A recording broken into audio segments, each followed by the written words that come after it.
all of you on a wet and rainy day. May I start by inviting Professor Vaidyanathan onto the stage, please?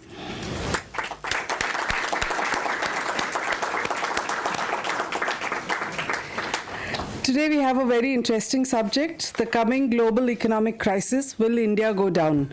I mean, considering how China and Greece are behaving, I think even the rain gods haven't kept people away, so we have a packed hall in spite of it raining cats and dogs outside.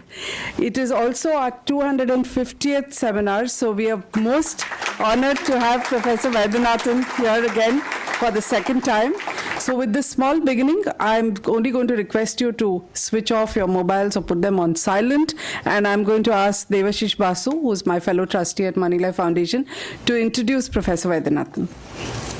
Well, a lot of you already know about Professor Vaidyanathan, and he's pretty prolific on Twitter. Many of you follow him, but here is a little bit by way of formal introduction. He's been teaching advanced programs in corporate finance, investments, risk management, insurance, pensions, security analysis, portfolio management, financial markets, etc. for 34 years now, mainly at the Indian Institute of Management, Bangalore. He has been named as one of the best 10 professors at all IIMs combined by Business Today magazine. His expertise is highly sought after.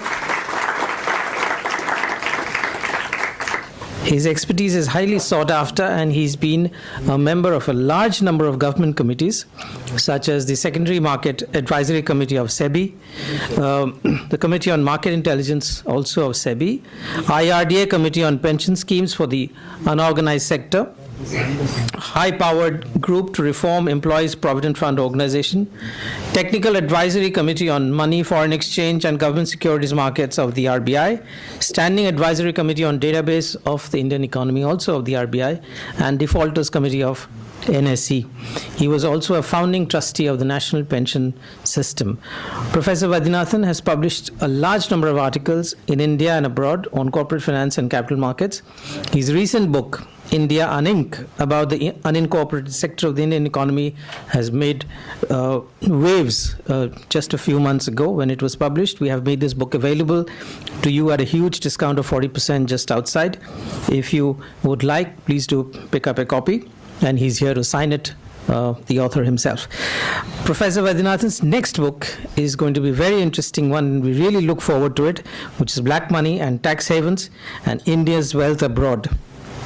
Before we begin the session, I request each one of you to please switch off your mobile phones. May I now invite Professor Vaidyanathan to come and deliver his lecture. Thanks to Sucheta, and a lovely introduction by Devashish. Worked with. Of course, Bombay is always an interesting place. I've never lived here, but I love this place. It's a very friendly place, I can tell you. When I was doing my undergraduate, I visited this place when I was a student, first time. I've never been outside Chennai. I was fascinated. One of my distant aunties was near Bandra. She put me into a train. I have to go to Church Gate to meet somebody. I was very worried. I told her, how does things work out? She told, it's all right, you get in. But where do I? It's a last station. You don't have to. In those days, there is no backpack and other thing. No, all. So, armpit, you keep your bag tightly, you keep it, and then I was amazed actually. I have never seen a crowded train. In Chennai, we look around and get a window seat and then all that facilities are there. Never in. And then when I reached the church gate, a group of people took me out, and then from there they took me out to the nearest office where I have to go, to the cubicle. I have never seen this type of a service anywhere in the world actually. People are very, very cooperative, friendly, and then they help you out, right? That's the first thing. Okay, let's come to the thing. Whether we will have of course the topic is in terms of the crisis and will India go down. So let me tell the last scene now itself. India will not go down. So in case many of you are only wondering about climax, you can leave the hall now. India is not going to go down. That is the way in which we will look at it. Okay. First and foremost, there was a crisis in Thailand, Indonesia, not so much in Malaysia. South Korea, some of you may recall, in the later part of the last century, earlier part of the century, it was called the Asian financial crisis. Fair enough, and many of us wrote a lot of papers and some of us got promotion, so many things happened. Asian financial crisis was a major thing. And IMF told how to restructure and some of these countries. Then around 2004-05, there was a crisis in Latin America. Argentina, Chile, not so much Brazil, but other countries were affected. Then that was called Latin American financial crisis. Fair enough. And again, so much was done, another thing. Now there is a crisis in Ireland, Greece, Spain and Portugal, partly in France, and it is also in Italy, to spread to UK. And now this is called global financial crisis. So something happens in Asia, it's called Asian financial crisis. Something happens in Latin America, it is a LATAM financial crisis. Something happened in Europe, it becomes a global financial crisis. And we have also agreed, because we are now part of the global situation. So everybody is very worried about it. Since we have become part of it also, we have to be alert about it. We gave $1 billion to Europe in 2010. $1 billion, which is 1% of our GDP at that point of time, for them to overcome the crisis. Can you believe this? Manmohan Singh allotted $1 billion without any conditionality. When $1 is given by World Bank, 100 conditionalities are put on India. But we gave it without any, and I actually wrote him a letter. He was my teacher. I took the privilege of writing him a letter that we could have at least put some. The interesting part of it, they didn't recognize this. In the sense, it was not widely publicized or anything. Somewhere a small news item came. Mostly it was made out as if we were privileged to give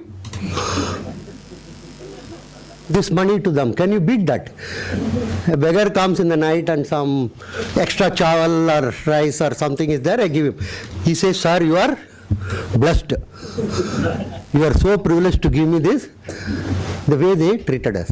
We were to give 3 more billion, but the government changed and so the whole thing did not come through. The first point is we did try to recognize and help them actually. The second is this really a crisis for us? What actually is happening is this. This is what is happening.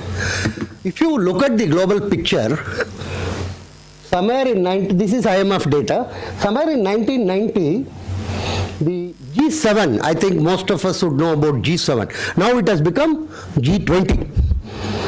Standard operating procedure it is called. When you are in crisis, you add more people so that per capita problem becomes lesser. That's what you think, right? It's there in everywhere. IT companies, finance companies, whenever there is a problem, you make the team bigger.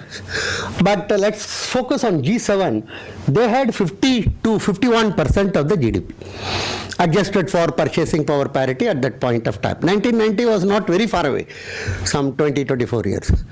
Now, it was supposed to happen in 2015, but already in 2014, last year, the G7 is having only 36% of the GDP. Whereas emerging markets, primarily consisting of 4 countries, India, China, Brazil and Indonesia. These are the 4 major in terms of numbers. These constitute roughly 52%. And actually this is what is called the crisis. So this is the crisis for whom? First question. This is primarily an Anglo-Saxon crisis. It's not a global crisis. And it is forecast to go to 27% by 2020. The forecast is that it will go down further. So it's not going to revive or something. I remember 2008, some business channel, one girl came and asked me, how long it will take to recover, sir? I asked, what to recover? Where? What is this, sir? There is a global crisis, you are not even.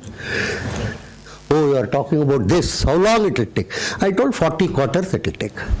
She was very sharp. 40 by 4 she divided it. You mean 10 years it will take? I told 10 years only. After that, no business channel ever came to interview me. Because this fellow is a cranky. Everybody is talking about green shoots coming up, browns, various type of, every day everybody is looking at charts and nothing was happening. Very recently, another news channel came and she asked me, I told it will take 80 quarters. 80 quarters mean 20 years. You see, I am a teacher.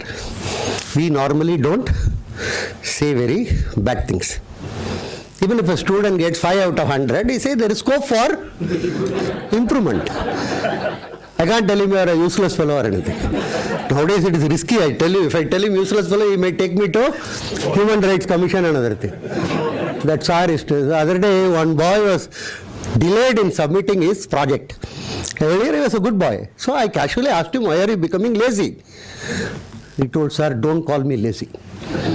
That is not the term to be used. I am differentially motivated. So everybody is these days on a spin. The traditional way of talking is all gone. You have to differentially. So I told her 80 quarter is normally, but the bottom line is it is not going to recover. You take it from me, it is not going to recover. The simple fact of the matter is the axis of economic power has shifted. What started in 1820 was the year till which time India and China had 50% of the global GDP, as per the massive study done by Angus Madison. Every century we had 46%, 49% till 1820. So what started in 1820, take my word, sir, will come to an end in 2020. But cycle is over. The axis of economic power has shifted to India and China. This we were telling for a long time. But now Wall Street Journal, New York Times, all of them are telling the same thing. So now people are also beginning to think about it. So this is the crux of the issue. The crux of the issue is the axis of economic power has shifted. New institutions have to be created. Whether it is World Bank, whether it is IMF, whether it is United Nations, all these new institutions have to be created to tailor them to the requirement of these new emerging powers. Second is, the terminology emerging market itself is not acceptable. The correct terminology will be re-emerging markets. We are not emerging markets. We are recuperating, we are going back, taking our position to where we were in 1820. Angus Madison, who did the study for the entire 20 centuries, he himself says India and China are not emerging market, they are re-emerging market. That is a very massive study undertaken by OECD and Oxford University. So it's not actually the emerging market, if you ask me frankly, is a terminological terrorism. There is a different type of terrorism. One is called terminological terrorism. That is this emerging. Emerging market means it makes it appear as if you are all, in mountains and praying to God, inhaling and exhaling. Suddenly you have come out from nowhere and trying to emerge, which is not true. So we were there, we lost out in between, and now again we are getting into the position of the situation, retrieving. Why did they come to this? After all, they were so great, so big, and the fundamental issue which brought them to this place, this is the Angus Madison study, which is available in my book also. This is the current global position, of course, purely for information. The month of May 2014, was a very important month in which this tilt took place. Now China is actually number 1, not USA anymore. And China is, we'll come to that later, is a huge, what one can call, bully. It will get things done as per their requirement only. This Pixel new film, many portions were shaded in order to meet the requirement of China. We'll come to that. Second is USA, third of course is India, and fourth is Japan. This is the current global ranking. Now what exactly has happened is this.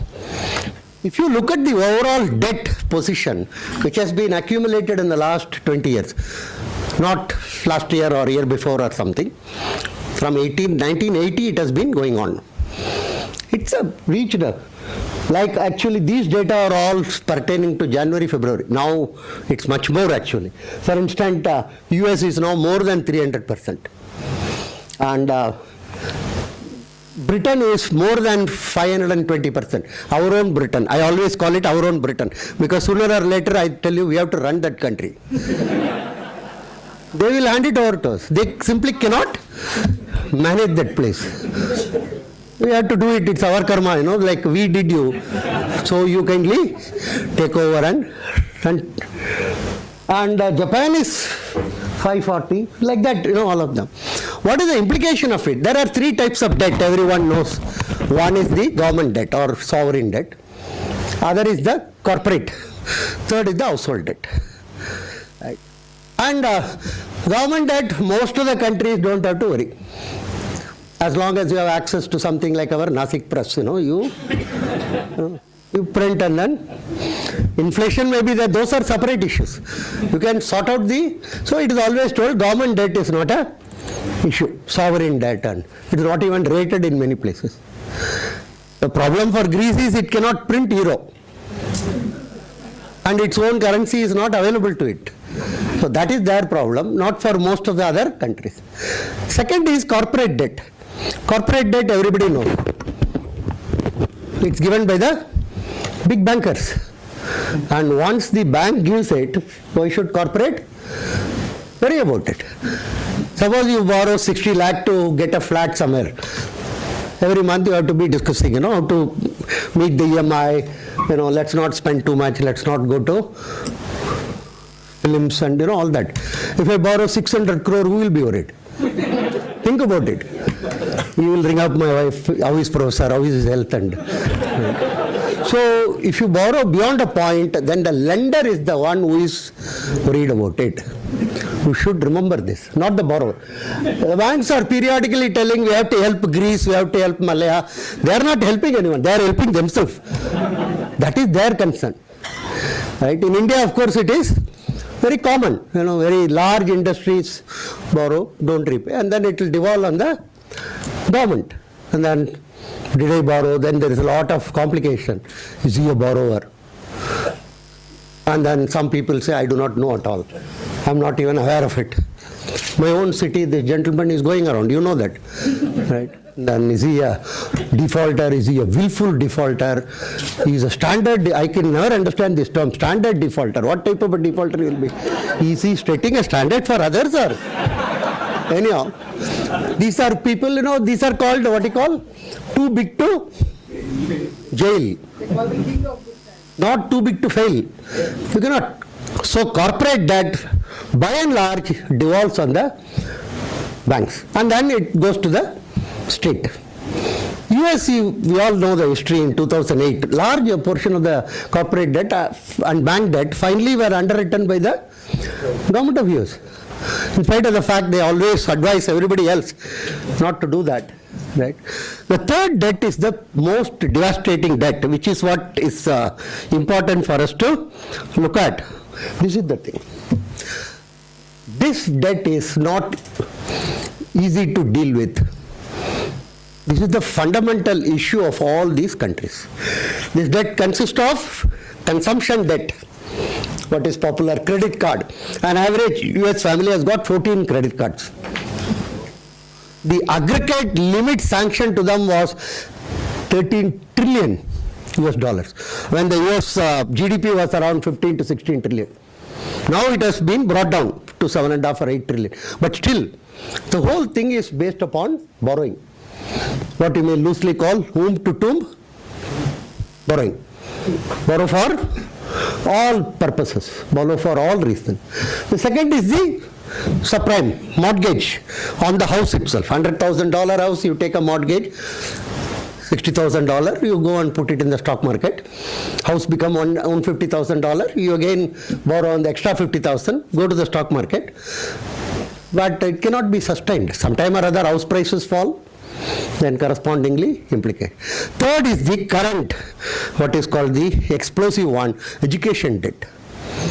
Huge amount of debt has been generated on education. Traditionally, US is a country where education is the path for you to have upward mobility.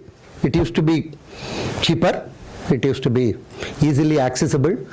Now the whole thing has changed in the last couple of years. It's expensive, very expensive, and you have to go and borrow. And then after doing it, unfortunately, if job market is not very good, your position becomes much more tenuous. So the household debt is very high in most of these countries, unsustainable levels. Now, why the household debt is so high? After all, they are also people like us, right? The reason is very simple. They have forgotten a simple English 6-letter word called saving. Saving is removed from the dictionary. They don't have it. Many American friends ask, what is this saving you are talking? Where do you save? No, you save in banks, and he laughs actually. Because they don't have a clue regarding saving. Last 15-20 years, saving as a habit has been completely destroyed. Spend and more spend. For instance, simple example I will give you. 80s and 90s, most of the US monitoring used to be done on what is the saving data of the quarter or the half-yearly. Today, all monitoring is done on the basis of what is the Walmart offtake, consumption. So if people buy more goods, it is assumed people are more happy, that you have become more richer. So this is the basic issue there, where saving has been, see, household debt as percentage of GDP, if you see, many of these countries, Asian countries, also having this problem. Comparatively, of course, we are on this side of the graph. We are on this side of the graph. India is one of the major economies. Household debt is much lower. All other countries are borrow and spend. That's fine. Why saving is so much in the Western countries? That 6-letter word has got, this is household saving rate for various. This is available also in the book. Just for a glance, you will see there, almost all of them are running 2%, 4%, 3% like that in terms of their income. Saving is gone. That's the first thing. India, of course, is around 22, 23. Of course, there are a lot of economists to criticize India for, now they say you are saving too much. The same fellows who are complaining, you are not saving. You know, this, what I call this Northeast US fellows who come, you know, whenever there is between December and February, it's very cold there. Many of you know, in that Boston area, up to neck, there is snow. So what do? You come to India, go around circuits, and then give profound your thinking, what Indians should do. 20 years, same thing they are telling. So earlier they used to sell, you are not saving. And now they are telling you are saving too much. Believe me, sir, there was a seminar, wrongly I was also invited for that, in Washington, how to make Indian women spend. Seriously, I am telling you, how to make Indian women spend. They must spend, then only. I told it will never happen. They were shocked. I told, you don't know anything about India. First of all, there is no general social security. Everybody has to take care of themselves. When you reach 60 in Denmark or in US or everywhere, you will get a check from the government. Here, who will give? Government will ask you. First problem. And declining joint family, it's not some top secret or anything. Everywhere, families are becoming nuclear. There is a concern and worry for people too. Second is health. 85% of Indians are self-employed. They are not in government or big corporates. So if you are a small retail trader and you have to, have a heart surgery or a kidney at 67 or 68 or 65, where do you go? You can't get just like that. We don't have a national health service scheme or anything like that. He has to spend from his pocket. As you grow older, health is another issue. People will save. You can't, Third is education. I find at least, lower you go, more is becoming the cost. UKG, LKG is as costly as IIM nowadays. Very tough. Along with some interviews of the parents and other. All. In Bangalore, one school says that mother also should be a graduate. Not just this girl, she is only intermediate, which she didn't say at the time of marriage. That is another issue. 2 children and mother should be graduate. Of course, fortunately, India being a lovely country, there are agents who will give you, generate a degree for you. Ho sakta hai, sir, no problem. Some rates are fixed. You get one. That way it is a very, running country. Otherwise, what will these people do? And it is very expensive. Something like 1.5 to 2 lakh initial you have to give. Half of it in cash. So factual. And then monthly something like 2,000, 2,500. 2 kids. Banks don't give loan for this. Remember this. Banks, I am on the board of a couple of banks. I always tell them, it's a funny thing. Foundation, you don't give any money. 5th floor and 6th floor, you will. IIT, IIM, you are giving money. What about these kids? They don't. So you have to save for that. And by and large, women are, in Indian context, more obsessed about their children's education compared to men. Both in India, China, everywhere actually. One of my American colleagues asked why our ladies are so much on educating their. I told him, you don't know our. Basically, they want their children to be better than their husbands. Let's be very. And this is one way they can. Because this fellow cannot be rectified. He is like an ambassador car, you can neither repair it nor resell it, nothing. It will be there. What do you do? Get a Hyundai or something and then. So this is the fundamental thing is, and mostly you will find in many places I have seen, they keep track of their children's education. I was in a home, I asked the boy, which class you are studying? His father interjected and told, 6th standard. He told, Appa, I am in 8th standard, Already 2 or more. He doesn't know even that. But ask the mom, she will tell what is the assignment given yesterday, what is the type of friends he has got, all information she will tell. So by and large, that's why the Tiger Mom book became such a famous one in US, which was left and right criticized by the US bleeding heart liberals. How can you ask your kid to be so, what one can call obedient and do things? She told in China and India we do like that only. Either they do what we say or we don't. That's how we are. Anyhow, so the education third. 4th is samskaras. All relatives, marriage, friends, then birth, death, everything people do spend. And lower you are in the income hierarchy, more you spend. My plumber rushes immediately on hearing about the death of somebody. And then he spends a lot of money. I ask him, why do you do this? He says, if I don't do, who will do it? He's very, the better off section may not do. They may send an SMS, sorry to hear that you have passed away. And that won't reach that fellow also, because he has already gone. Right? But the poorer segment spend a lot of money. And plus corruption, everyone knows, which is only in cash. You have to give. So if I add all these things, something like 30% you have to save. Anything less than that is not going to be beneficial.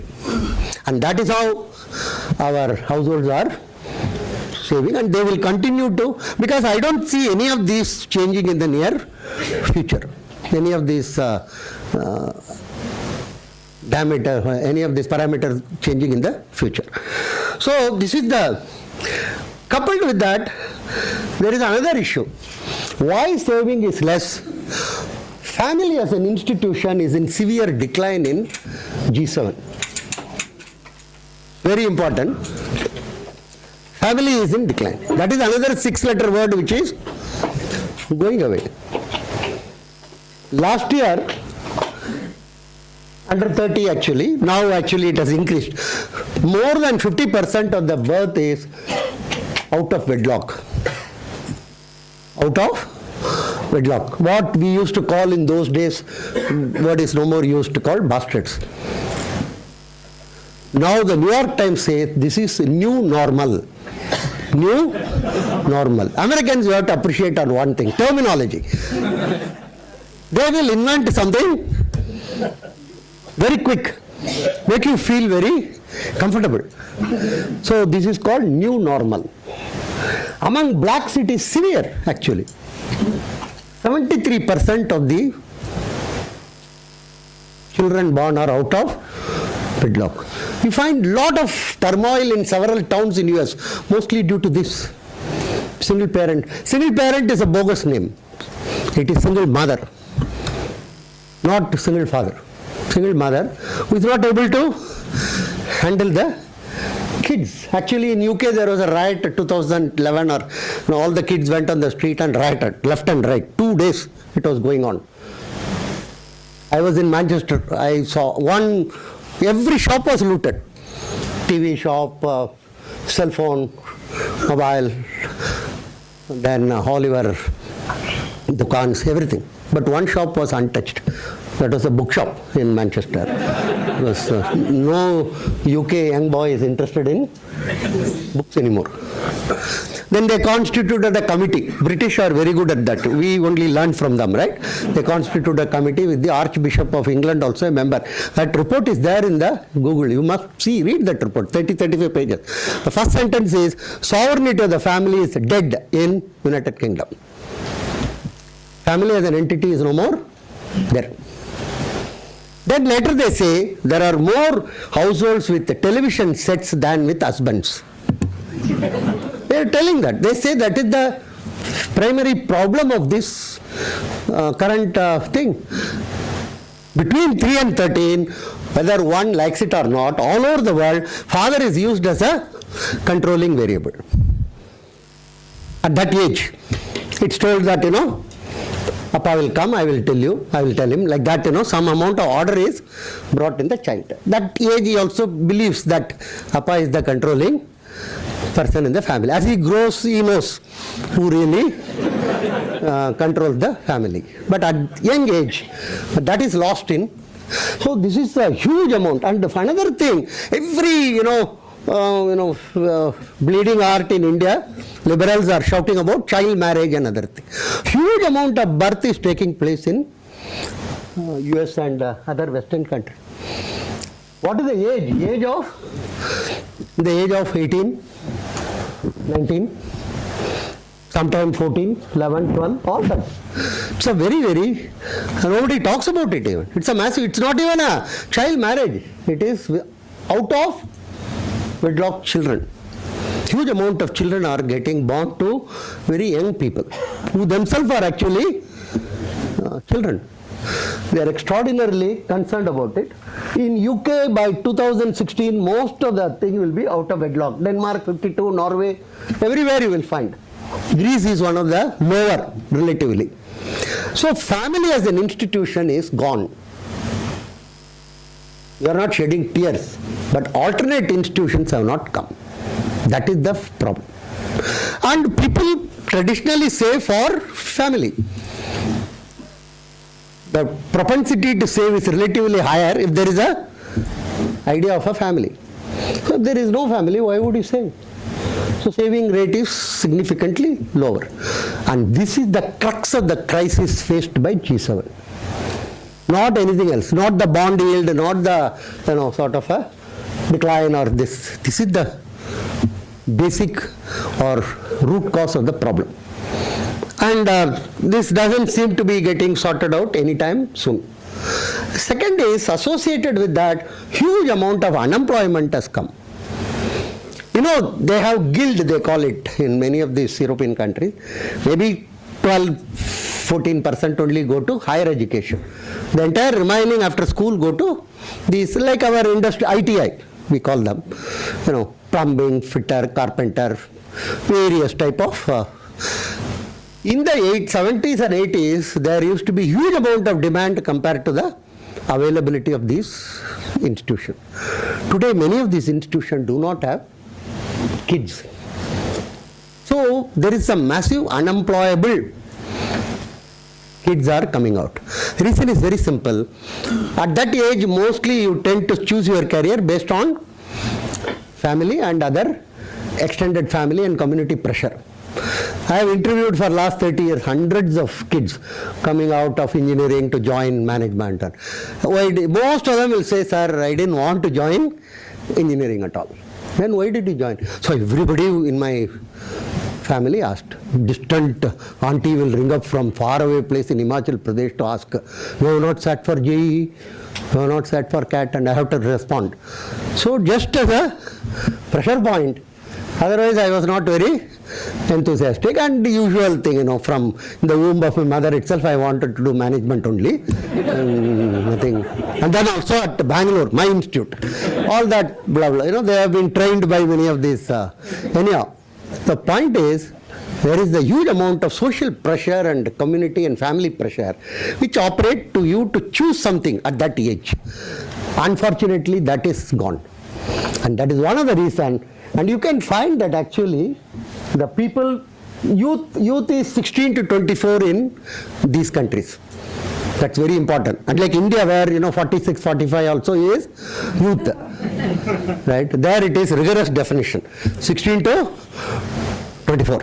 Not 45. Not 46, right? Not 65 also. India, you know, very stretchable actually.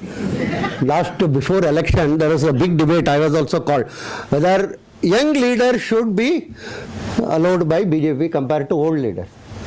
I was surprised actually. The young leaders are all 63, 64.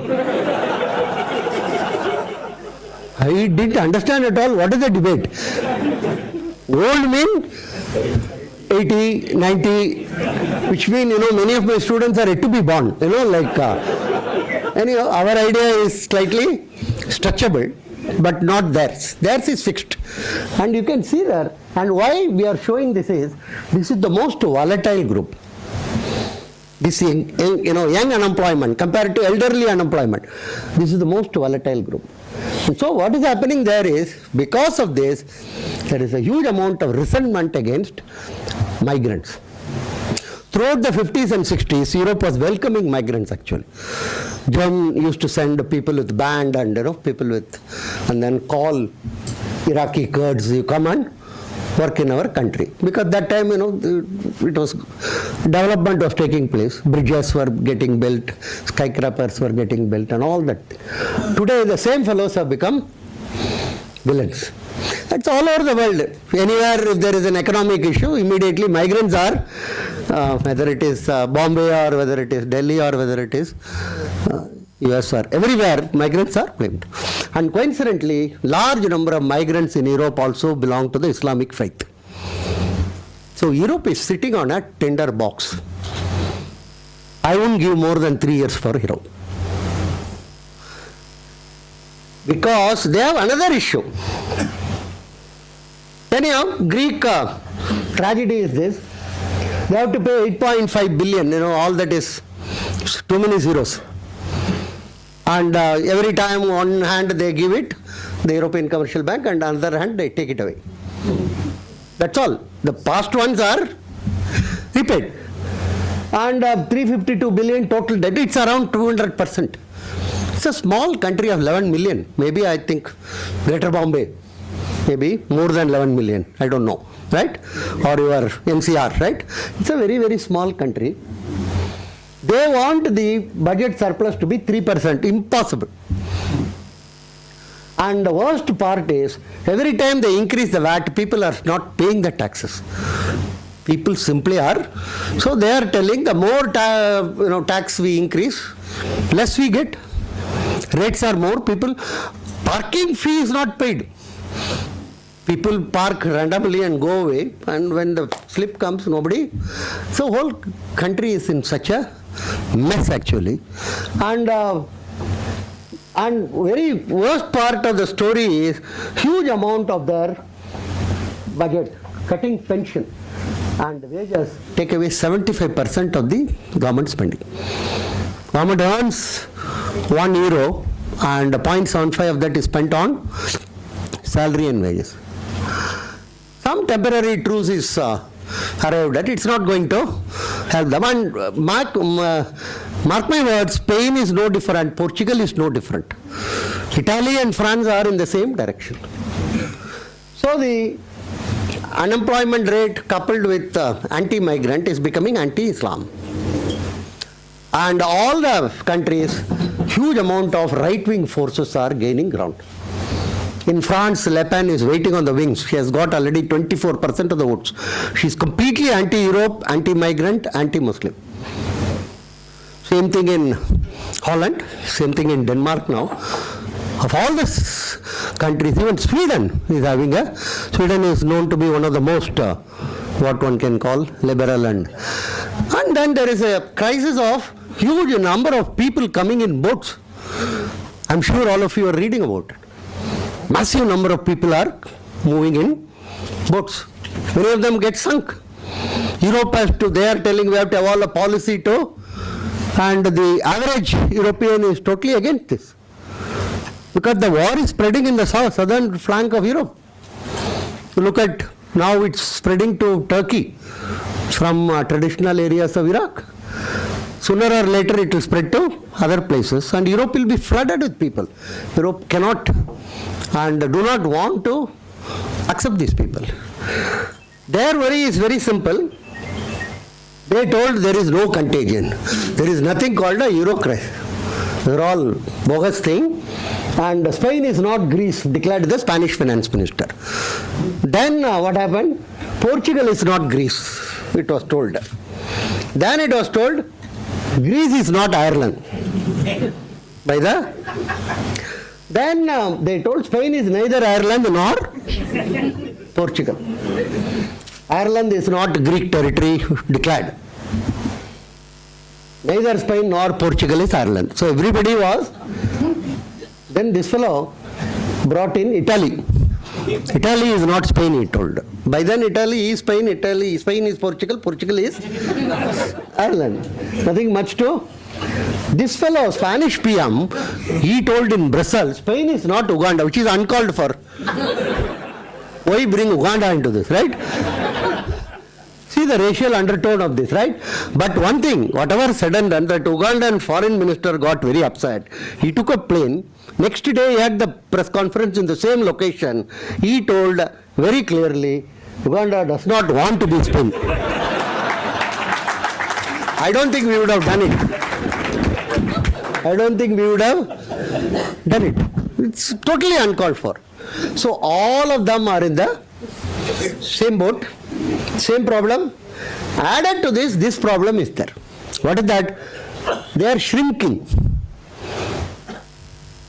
If you go back in the First World War, 1920, every fourth person in the world was European. We can't even believe that actually.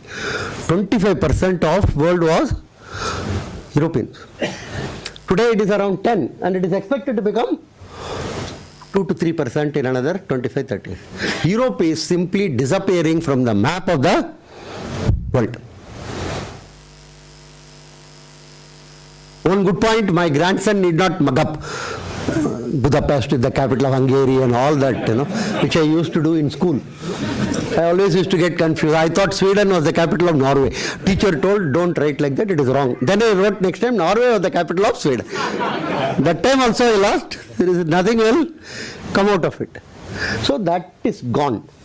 So, in terms of their demography, they are, most of the northern European countries, the reproductive rate is less than 1.4, 1.2, like that. Some of them less than 1. The equilibrium reproductive rate is around 2.1. So they are just, government has done so many things, tax incentives for the second, 2 kids mean free education, 3rd kid mean, extra. Nothing is working. 2 other countries which are suffering is Russia and Japan. Between today and 2020, 15 Russians won't be there out of 100. Russia is also severe problem of demography. Japan, no need to tell even. Japan, every census they say so many millions are lesser. Japan is actually disappearing. Right? The King of Japan constituted what is it called? Council of Aging. I am also a member in that. I don't know why, because I am aging, possibly. I can't see any other reason. Every time we meet, they discuss the same. They don't want any migration. They say we cannot accept any migrants. They are very clear about it. Their reproductive rate is slowly coming down to 1.3, 1.4, like that. Asahi Shimbun, their largest selling paper, conducted a survey for us. Found out 90% of the Japanese girls don't want to get married till they are 30, at least. So there is no way they will. So I told them, finally you will come in National Geography or Channel. Endangered species. Inside a glass case, one Japanese will be sitting like this. I'm very serious about it. I took one of my friends gave here, one Parsi friend gave a CD to me, how they are declining. Same way Japan is. Japanese companies are doing well, don't confuse. Because they use the global labor force. Japanese society is in terminal decline. They also know it, actually. They are not able to deal with that. They have used the traditional method of, tax incentives, extra. None of them is working. Greater Tokyo area is the maximum GDP in Japan, actually. That's the largest portion. Every adult male after office goes to pub till morning 12 or 1. This is and then they go home. It's not a Friday or every day. So most of the girls say, what is this? Why should we suffer like our mothers? Being a professor with irrepressible sense, I told them, why don't your moms have some extra affairs or something like that? Right? They told how it is possible. All of them are in the pub. So some fellows should be outside too. We are all laughing, but their crisis is extremely severe, much more than Europe. US also same problem, but US is got Mexico, similar to Bangladesh for India. So they come like, nobody knows, sir, in your 36 crore population, you ask a very eminent expert, nobody knows how many Latinos are there in that country. The only thing known is, one study recently has come, 25% of their GDP is due to these people. That is known, but not number. Somebody says 3 crore, somebody says 7 crore. Nobody knows. They go on coming every day. And almost all the places you find now, earlier it used to be California, Texas, and now it has gone up to Alaska. And all are, many places, Spanish is the common language. Because that's the language in which the shopkeeper, the restaurant, all these people are. So that way they are having enough intake. A lot of debate, discussion. I remember one place once person got very angry and told, we must build a wall around US. I was in Atlanta there. That fellow has never seen US map on the world. I am very sure. Because he is a US citizen. So they don't have any clue. I asked him, who will build the wall? Only Mexicans have to build it. The white American is now, after building the wall, they will be this side of the wall. That's all. So, all type of solutions are being offered. Nothing will. And then they don't even have a proper definition. They are similar to India. Very confused. Some states call it as, what is that called? Undocumented aliens. Some states call it as migrants who do not have papers. Some states call it as illegal. Various, some states give motor license for these people. Some others give this health facility. Because their argument is if these fellows fall ill, it may spread to others. So let him be illegal, but let him have a health benefit. So every state has got their own confusion. Nobody knows. But purely from the point of view of numbers, they are still coming in and settling down and running the show. Other Asia, we may have that problem again around 2050 or 60. I won't be teaching that time. So, demographically, significantly challenged Europe. Its economy is phenomenally challenged. Huge amount of this level of debt cannot be sustained by them. They also know it actually. Right. And inside, because of this anti-immigrant, anti-Islam feeling, many towns are becoming very explosive. So it's not going to be easy for them to deal with this issue. Of course, another thing is always talked about now, because you talk about a couple of bubbles, you also talk about China. China is in crisis, China is not, See, China problem is not as severe as it is made out. They are more like India actually. Except one issue for them is, my colleague there, Shanghai University of Finance, and I do some project with her. She always used to say, in India you make for India. In China we make in China. It's a lot of different. 40% of their output in many industries are going to Europe and US. And when there is a crisis there, obviously it is reflected domestically. Otherwise, their stock market is not indicative of their economy. Very similar to ours. You'll just see that our stock market is also not any barometer for our economy. So this is the Chinese type of thing. And obviously, recently they have one of the subsidiaries of the Alibaba company which is rigging the market, and unfortunately we don't have a Sucheta Dalal there sitting. There are plenty of Arshad Mehtas going around in China, but we don't have a counter thing. So this is and then when government, particularly the communist government control the, so they say that their only thing is they have banned people to sell shares. It's a peculiar thing. You can buy, but you can't. Who will buy? They told you can't sell. It's not a way to. But communists don't understand markets or something. Their markets are in very bad shape. But that doesn't automatically mean whole China will nothing. Huge number of people have got into that. Similar to 92, go back in time. Exactly same thing is happening there. But their economy is still going well because their numbers are very large. Their domestic demand itself is very large. Many companies are focusing on domestic demand. Exactly what is happening in India. Many of the IT companies are now focusing on domestic markets.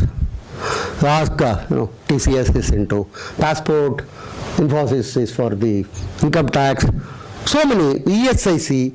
Many of the state government activities are also, these are bidding. Many of them won't touch the state government with the barge pole. Who will get into state government? So one of the good aspect of the crisis in Europe and US is our IT companies are now focusing on the domestic. The second development is a lot of these credit rating companies lost their credibility because they were keeping WB, B and other things for a long time for many of these countries. These were all an year before the collapse, but still they were. So many began to criticize the credit rating companies. That you have one yardstick for the white fellow, but you have another yardstick for countries like India or China or something. That came. And some of you may be knowing that the S&P, somebody, one actually a person of Indian origin, he tried to bring down or announce the US rating itself on a ground, downgraded. And finally, I was told he was removed even. So there is a huge amount of credibility crisis for this credit rating company. That is the second sort of a offshoot of it. Third offshoot is looking at focus became on tax havens. In every country, people began to complain. You are asking us to tighten belt, but the rich fellows are all keeping funds abroad. So the focus on tax haven came around 2008. That was the period in which the crisis was at the peak. That is the first time they also wrote articles about tax havens. Very interesting again, terminology-wise. These were called tax havens were called what are called innovative financial centers. Believe me, sir. 2002, I was in Salzburg in Austria. I gave a paper on how developing countries like India are affected by tax havens. I was not thrown out, but in the sense I was dismissed. He told, you are coming from an underdeveloping country and you are talking about innovative financial centers, offshore centers, various names were given. Today, the same fellows are telling that these are illicit jurisdictions. That's the word used. Tax haven is not even the word used. Illicit jurisdictions. So how, the whole thing has changed. Germany, France, US are the three in the front line of fighting this.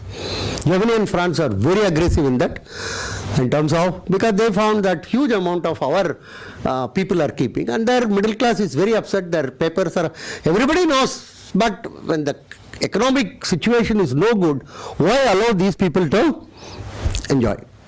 So Germany took the first step. They hired some fellows like our external intelligence agency, went to Liechtenstein Bank and stole all the data. Liechtenstein is maybe size of, say, IIT Bombay or something like that. If you jog there, you come to the next country. So it's a very small place. They also say they are a sovereign territory. They shout at Germany, told, keep quiet. It's a big gorilla, So everybody knows from the 50s, 60s, but now it has become so they released the names, and then the Deutsche Post fellow was the first name in that, actually. And then they had they stole some 3,000. They told Liechtenstein, you stole our money, we stole your data, so it cancelled. Forget it. They announced it also in their newspapers, where all the fellows were kept, and then some people were fined, and all those things, chaos took place. They had some 1,700 names left with them. So they told this is available to everybody. Anyone can come and take it free.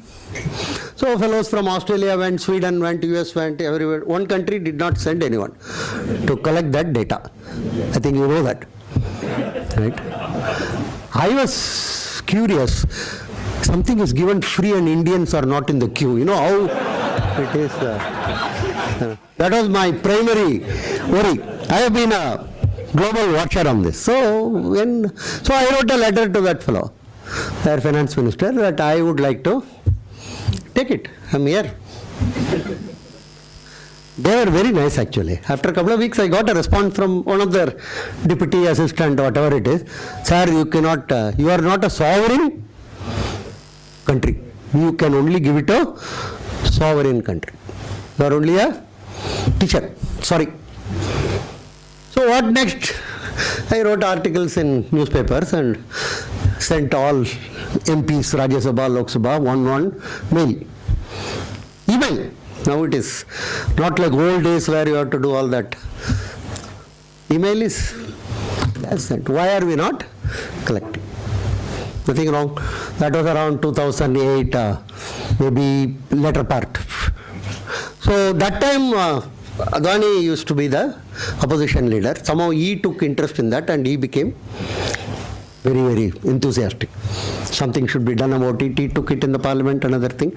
And in between, my good friend Ram Jethmalani, he got annoyed. He got angry, whatever reason. He filed a case in Supreme Court. How can we have so much black money abroad? And what he did was the fascinating thing. He put me as Exhibit 1. He's a good friend of mine. I told Ram, why do you do all this thing? Because in India, it's a very confused thing, I'm telling you. Because the judge become accused to become the defend become. Suddenly, I may be arrested and put inside, telling that I am totally responsible for Liechtenstein or whatever it is, right? But he told, no, your name, because, he goes very near to the judges and shouts at them. They get very worried. He told, see, a professor also is telling that we have lot of black money, as if they don't know. Everybody This is a very peculiar thing. Suddenly we realized that we have a lot of, that became a big issue. US went for this UBS and big scale. They wanted 52,000 names. UBS was shocked actually. Swiss itself was shocked. Nobody has ever asked them any names for the last 340 years of their banking. US is asking 54. Then settlement was 800 million US dollar.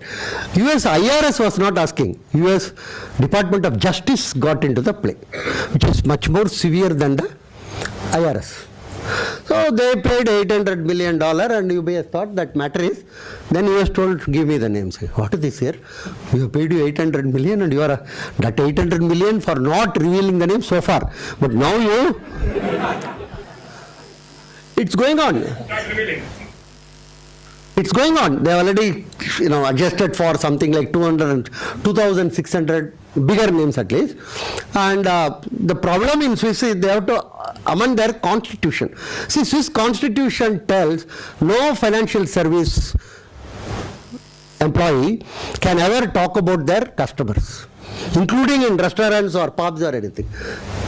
It's not Banking Regulation Act. It is in their constitution. They are very proud of their way in which they conduct. So they have to amend their constitution only for US. For this, based on UBS, finally some sort of a settlement hopefully will come. That is stolen data from France and HSBC, everybody knows. One husband and, not husband and wife, what you call, one couple, LIC, what you call, live-in companions. So they went and stole data from Geneva, Swiss, HSBC Bank, and they ran away to Libya of all the countries, I don't know. And then they sat there and told, we will sell this. France bought it actually. France paid money and then bought it. And from them we also got. So that also is under, currently, what you call, closely being monitored by the Government of India. Both the list. Both are stolen list. Our effort, nothing has come out. Based upon our effort, nothing has come out. Only due to somebody else's effort, something. So this is what. So approximately 18 trillion is in tax fund. So very interesting actually. The global pension fund is also 18.5, 19 trillion. And these tax havens are not fringe elements. Don't think about it. 2/3 of the global financial transaction goes through tax haven today. And approximately 60% of the trade is through tax haven. And because of this, US is very upset because Amazon, Microsoft, you name any big company, US company, none of them pay any taxes in US. US is extremely unhappy about it. Big companies don't pay any, they are all US based companies. All of them are showing in other places, Cayman Island, Virgin Island and other thing. So US, Germany and France are not going to leave this matter. Today it has come to that level that a section of the European Parliament feels all this should be closed down. And slowly IMF is also going around to that. The reason is additionally they found that the Twin Tower blast of the 2001, some of the tax haven were used for conduit of the transfer of funds. And US is extremely unhappy about it. So slowly or within the next decade, within that, all the, and tax havens themselves are now telling we are not tax havens. That is another interesting thing. They used to have in their website, come to us, you get a visa, passport, you get a free, advice, you get no taxes, all that is gone now. Every tax haven telling is we are neat and clean, we are good people. Something like, the item numbers in Bollywood suddenly declaring, we are no more item numbers. You are all regular heroines only. Right? And of course, now I am told regular heroines themselves are acting as item now. It's a very complicated world in Bombay. Anyhow. So we will get, don't worry about it. Not due to our effort. Something like that, and under that you keep your palm like this. I don't know whether you have gone to some temples, where they distribute all this pongal or laddu or something. Some big man will get it, and below that you keep your palm. You may get also something. So not due to our effort, due to their effort we will And a huge amount of fund. It's one, in our case, the problem is we also have money in the form of jewels, diamonds, pearls, rubies, and all these things are there in the lockers of global banks. It's ours. Not just in the form of shares, bonds, and derivatives. This part nobody talks about. That is a very, very substantial amount of our assets in the form of these are kept abroad. Long period of time, may not be last year or something. Some of the global bankers themselves say that our lockers are full of your funds. So this is also to be taken into account, and this is not going away anywhere, this issue. This will be like your Bethal and Bikram, it will go and come back, go and come back. Every government will say we will try to do something, and then again silence will be there. And then already many people are, somebody, this our friend, what is his name, Baba Ramdev, who takes the front belly to the backside. He's the only one who can do that in the world. Completely takes it to the back. I'm amazed at that. Anyhow, great fellow. He went around telling in every village you will get 15 lakhs. Actually, the Swiss tourist minister I met, I told him you must actually give him a award. Nishani, Switzerland or some such, he asked why. Because of him, in every small town in India, people know Switzerland. He has spread the word, Swiss. Everywhere people think Swiss means scam. Very simple. Money is going to come, and many people are, I also carry a bag with me always as a caution. But this is not going away. That much I can tell you. Somewhere or other, it will again and again, because the funds available are very large, and all are involved in that. It's a secular activity. The most secular activity in India is this black money. All are involved. Hindus, Muslims, Yadavs, Brahmin, Kurmis, you name one is there. So that way, since it is most secular, very difficult to deal with it. Politicians, bureaucrats, judges, sports people, musicians, all are there.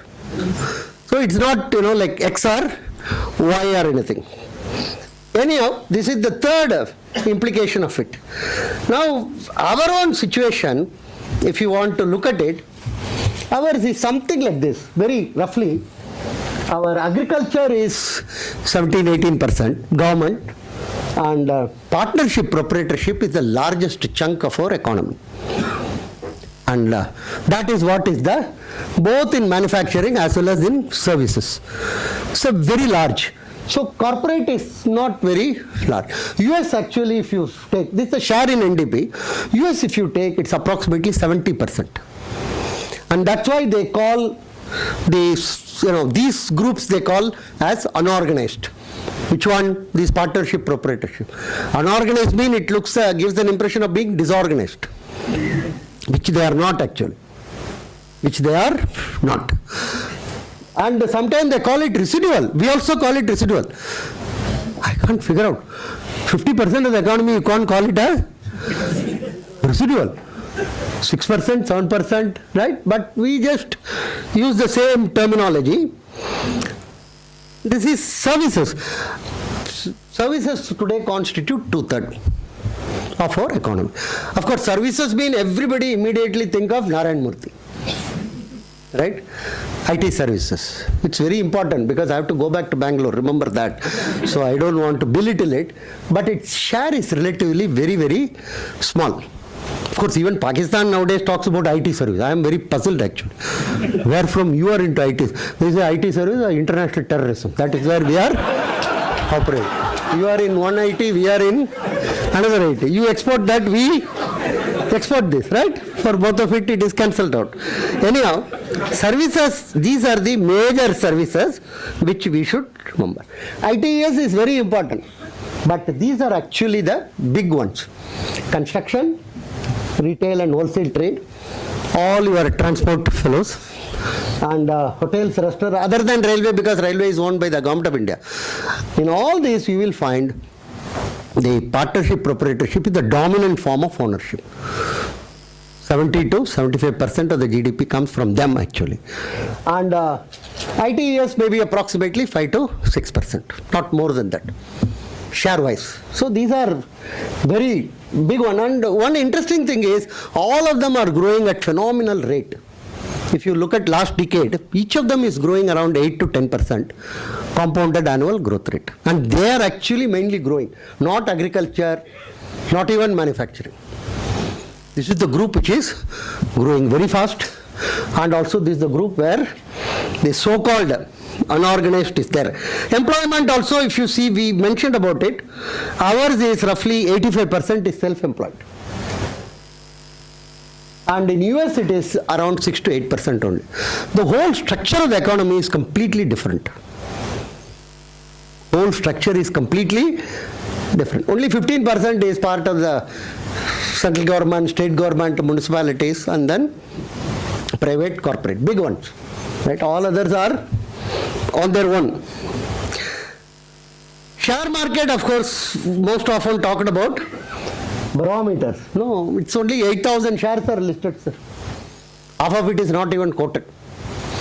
We are very proud, we are the largest listed in the world, more than New York Stock Exchange. The far away from India you go, you increase the number, right? But hardly 200, 250 are regularly traded. If you take 10%, no, I am not talking, 10 shares, they constitute roughly 30% of the trading. And most of the trading is what we can loosely call day trade. People enter in the morning and come out in the evening, right? It's called scripless trading. We are very master of that, right? Like telephone banking, we are master in that. Much before all this mobile came, telephone will come from Delhi and then bank will give the loan. That is called telephonic banking. We are far, far ahead of the current type of a thing. So this is not the entire share market companies, if you add up, maybe something like 6% of the NDP. Not more than that. It's not a, so it doesn't, sir, where does it come? It comes within themselves. They have a role to play, say, trade another thing. Not more than that. Savings, of course, we just saw that. Household saving is the critical thing. One single reason of our economic growth is average Indian housewife. Believe me, sir. Nobody else. Somebody asked me who is responsible. I told, keep a statue of a woman from your, what you call, Kamrup to Kottayam. One lady standing like this. Below that you write, responsible for our economic growth. Nothing wrong about it. Right? That is the primary saving people. They save in banks. They don't save in. If you see the data on share market, right, they don't favor that, unfortunately. Only 1 to 2% goes into the share market. Significant portion goes into banks, EPF, and insurance, right? And all that, of course, people now want to get into the share market. There is a clamor. You bring all of that into share market. The world will be different for you. But they are not. And why they are not enthusiastic? Because they can enter, they can't exit. That's why they are called Abhimanyus. I think many elderly people at least will know who is Abhimanyu, because my student do not know. He asks, who is this Mr. Abhimanyu, sir? He thinks that after Ranbir Kapoor, one more actor has. Then there is a discussion taking place another. Not in this group, I think most will know Abhimanyu, right? The traditional one I am talking about. So they are called Abhimanyus in the share bazaar. So there is not much of a, this is very important, FII and FDI. Every day morning, like Venkatesh Suprabhadam I hear in MS Subbulakshmi, morning you put it on and it is supposed, she is supposed to be the waking up the Lord Balaji. I'm sure if you are in the southern part of the country, every tea shop will have the music. So FII, FDI, FII. Some fellow told me, sir, you must put a coat. I told, why coat? Otherwise FII may not come. Another fellow told, put a tie also. Because in India, you have to have a tie to tell a lie. Everybody knows that. Otherwise, you can't tell a lie. Right? That's why I shouldn't say this to this audience, but quite a number of our lawyers and chartered accountants, bankers are always having a tie. So, FII and FDI has become our obsession actually. Day in and day out. What all we should do, all the pink papers are mostly run by, funded by, sponsored by these groups. So they write about, so they say that they are the most important component. But if you really look at the data, they were never more than 8 to 10% of our domestic investment. Our domestic saving actually gives 92%, 90%. Nobody cares about this. I have yet to see one discussion, talk in any of the business channel on our domestic savings. Who is saving? Call some housewives, call some people and discuss with them how are you able to manage saving. Nothing has happened. If I say, of course, people won't believe. So nowadays I have to put Goldman Sachs. It's very important. Now I don't say anything. I always say, they told. Even my paper, I send it abroad and ask them to send it back. Very important, sir. I'll tell you, a plumber from New York will be more carefully listened on Indian economy than a professor from IIM. Let me tell you very clear. After that, they will say he's a plumber. Doesn't matter, sir. He was white. Most important. So, how beautifully he talked about our economy, right? So, Goldman Sachs says in the report, it is available in the net also, 2010, we require 1.4 trillion. Now it has become nearly 2 trillion actually, we require. And all that can be domestic saving generated will suffice. We require minimal FDI. The fundamental point I want to stress is funds are in search of markets. Markets are not in search of funds. It is made to appear the markets are in search of funds so that the funds can arm twist our country. It's the other way. There is approximately 19 trillion pension funds are desperately looking for markets. You look at the global map, you will see Eastern Europe, huge problems. Middle East, you cannot invest. Lot of portions of China is facing a crisis. Where else they will go, sir? They have to come to only India. I'm telling you, and we must leverage on it, which we don't do. That is see, when Coke and Pepsi went to China, China told one simple condition, never ever talk about our human rights. It's all very simple. You see one government report of US talking about human rights of China. And more terrible is Libya, Pakistan and Saudi Arabia are the primary members of the United Nations Human Rights Council. Can you believe this? Saudi Arabia, Libya and Pakistan. So we also can tell Walmart, you come anytime, but pass a resolution in your Congress telling that POK, Aksai Chin, Balochistan, Pakistan, X- people, all of that belong to India. You put one resolution. After that you come here. Will they do? Yes. Hillary Clinton was 8 years on the board of Walmart. Do not underestimate the power of the US corporates. Do not underestimate, and we have to leverage on it. There is no point in going on cribbing here and there, they are coming or they are not coming.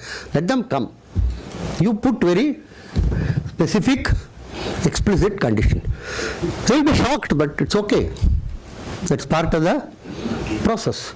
So we never ever try to leverage on our requirement.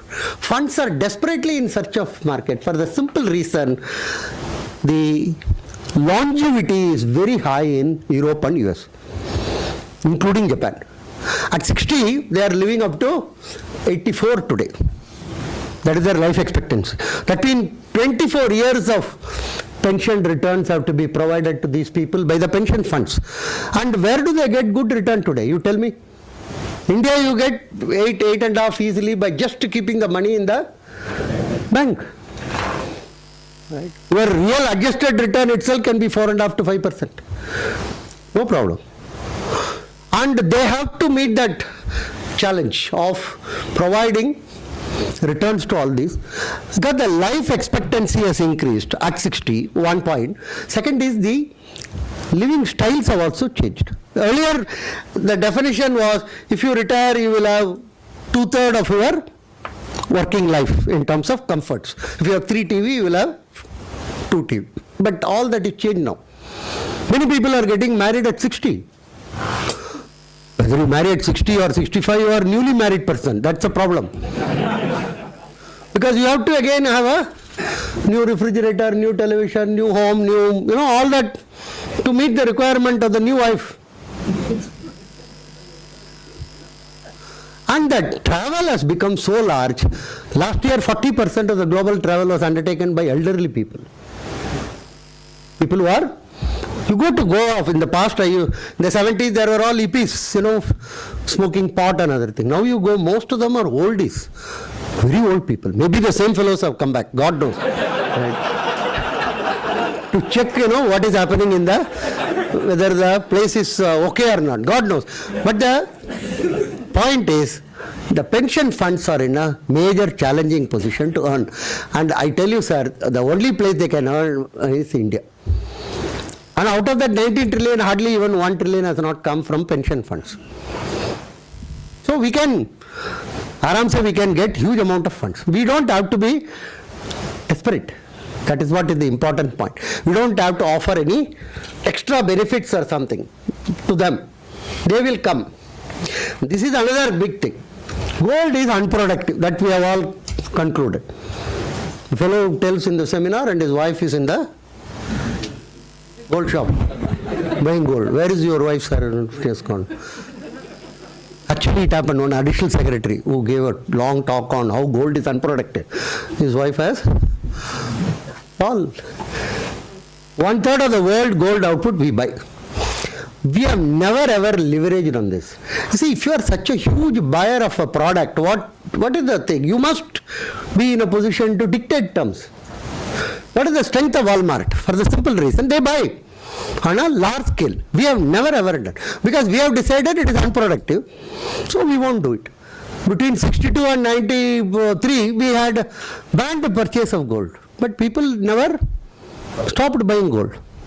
And that is the single largest reason, major reason, nobody thinks about it, for development of these global terrorism. Dawood Ibrahims of the world would not have grown but for that gold control order. Think about it. I'm just giving one name. There were so many others actually. Boat after boat after boat, because people were never stopped buying gold. They were always buying gold. We did that. Why it is so popular? Very simple. Old age security for women. When husband croaks, what is she left with? Think about illiterate woman. Nothing she can't think of bond or share or nothing. Banked up. Is the only asset left with her. Particularly for children are rapacious. That is why Zimmerman, the economist, used to always tell me, your superstition that gold should not be removed till the death of the husband is not a superstition, it's a good economic principle. Everybody ridicules that, what type of superstition. It's not a superstition, it's a good economic principle, because she is at least left with that asset. There is no other asset she is left with. And it is very easy to bequeath, pass it on from one generation to another generation without the interference of government. That's most important. Any asset you own with the non-interference of government is the most accepted asset. Is it unproductive? Definitely not. It is not in the hands of the government. First of all, let's be very clear.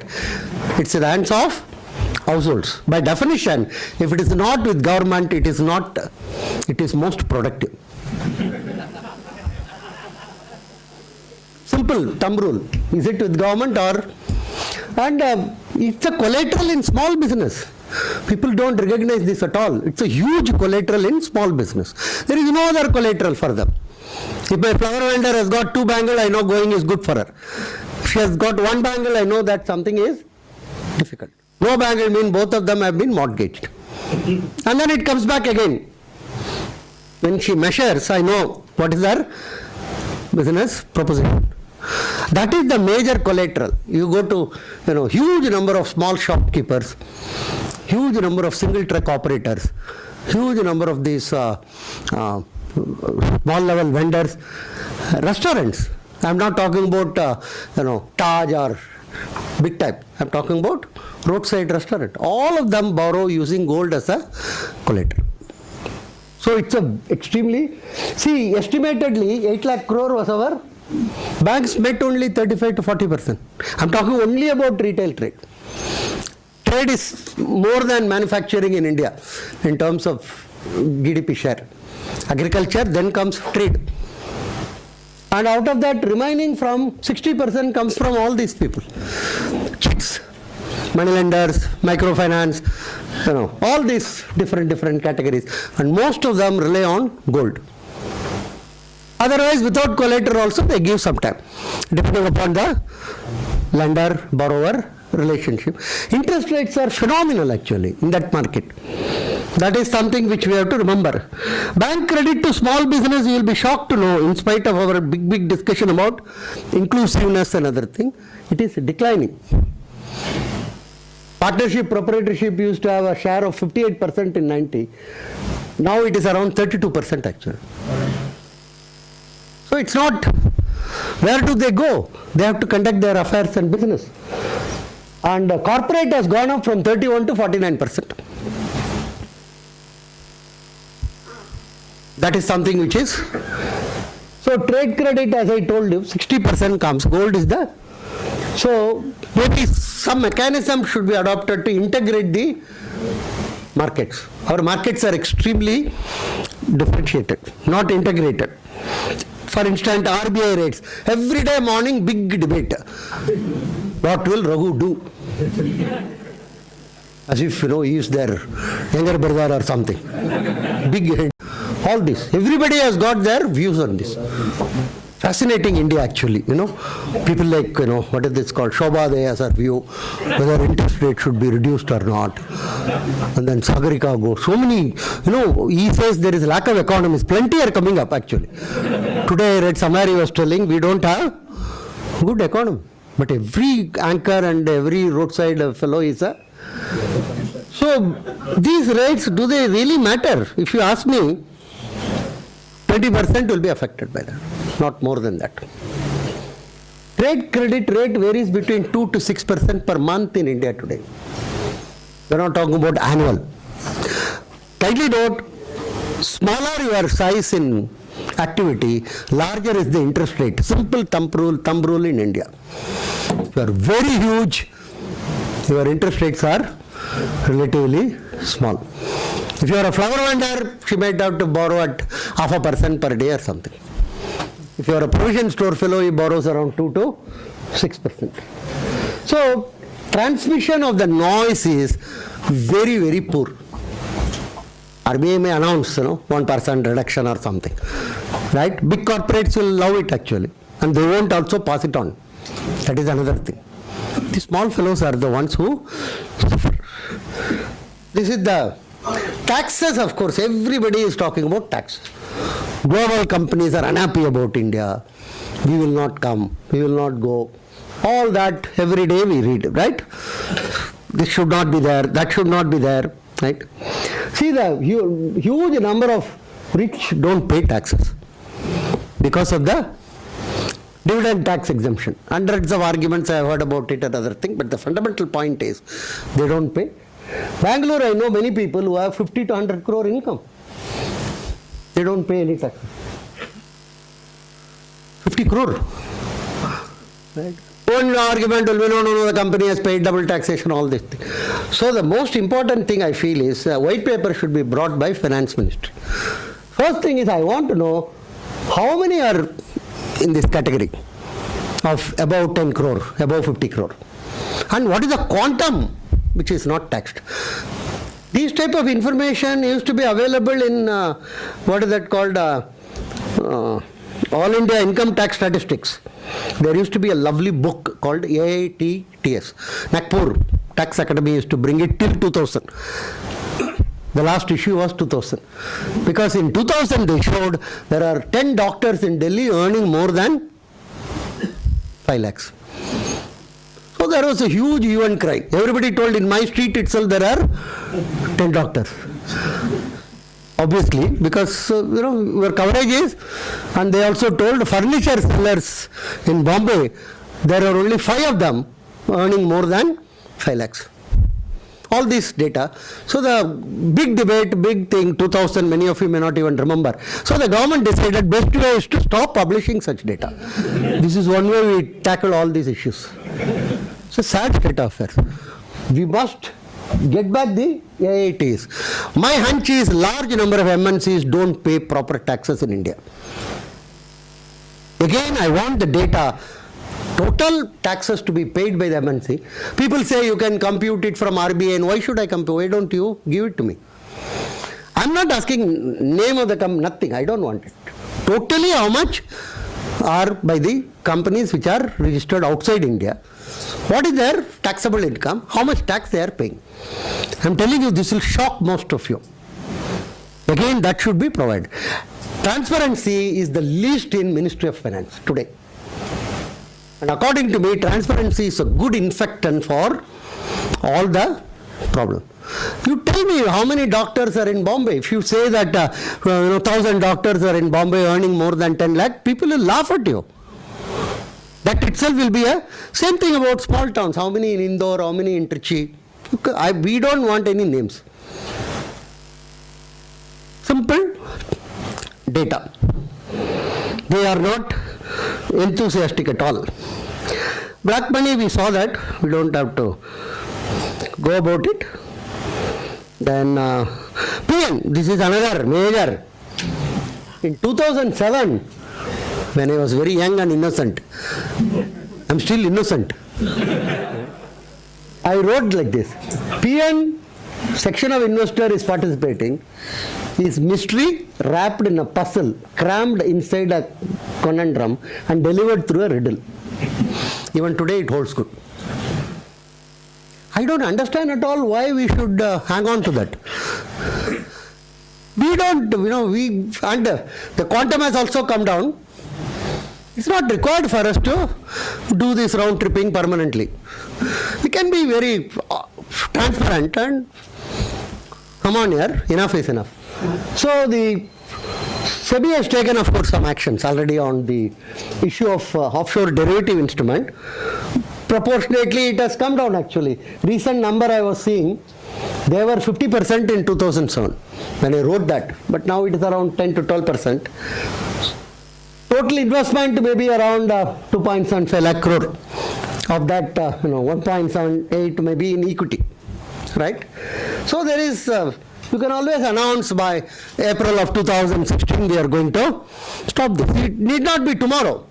No need for any such panic type of you can have a time frame. You can say that within the next 7-8 months, PNs are going to be, because they are jurisdictionless and they are coming through, and a lot of people know that our own money is, there is nothing top secret I am revealing to you or anything. This whole thing is, to use the word obscene actually. To depend upon PN forever, and there is a huge thing, PN is going and the market will crash, and PN, let it not go tomorrow. We will say that April 1, 2016, April 1 to give any time frame, and then we will, what one can call, even it out. A sensible strategy will be to roadmap for the particular instrument. This instrument is not present in other territories, and this instrument, if you ask me, is the single largest insult for average Indian. If you feel it is okay, fine.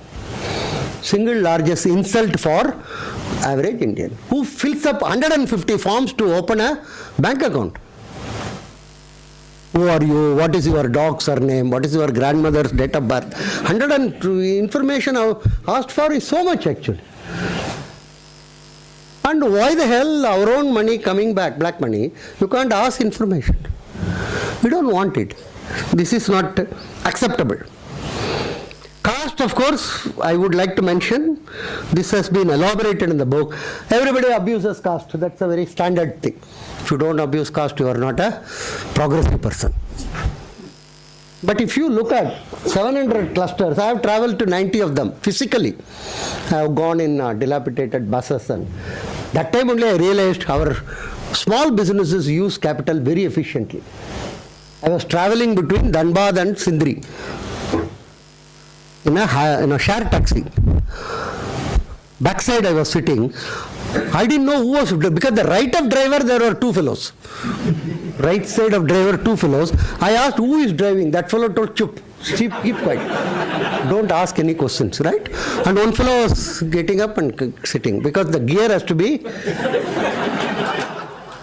When I came out of the car, believe me, sir, there were 11.5 people. 5.5 because one fellow was partly inside.